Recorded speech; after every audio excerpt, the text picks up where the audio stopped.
সহিংসতা হয়ে থাকে।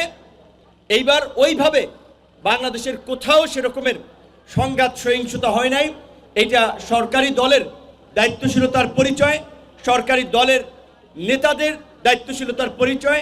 এটি যেটি বলছিলাম, এটা আপনারা নিশ্চয়ই আমার সাথে একমত হবেন। বাংলাদেশের এই 50 বছরের ইতিহাসে বা বাংলাদেশে আজকে এই যে 13টি সংসদ নির্বাচন হয়েছে, আমার মনে হয় বিগত নির্বাচনগুলোর তুলনা করলে এই ত্রয়োদশ সংসদ নির্বাচন হচ্ছে গলাচিপা 10 মিনিটের ইতিহাসে সবচেয়ে স্মরণীয় নির্বাচন, যেই নির্বাচনের পরে কোনো মানুষ একটা সহিংসতার শিকার হয় নাই, হানাহানি মারামারি প্রতিহিংসার শিকার হয় নাই। এবং এটা শুধু এই গলাচিপা 10 মিনিট নয়, এইবার বাংলাদেশের অনেক জায়গায় আমরা দেখেছি নির্বাচনের পূর্বে এবং পরে যে সংঘাত সহিংসতা হয়ে থাকে। এইবার ওইভাবে বাংলাদেশের কোথাও সেরকমের সংঘাত সহিংসতা হয় নাই।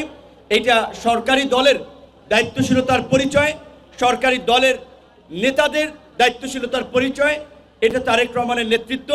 তিনি আমাদেরকে সবসময় বলেছেন সরকারের যে বিভিন্ন সামাজিক সুরক্ষার কার্যক্রম আছে, এই যে ঈদের আগে আপনারা বিজিএফ পাচ্ছেন, বয়স্ক ভাতা কিংবা এই ধরনের বিভিন্ন কার্যক্রম, এইখানে যেন কোনো দল বিবেচনা করা না হয়, এটা প্রধানমন্ত্রীও বলে দিয়েছেন। বৃহৎ প্রতিশ্রুতির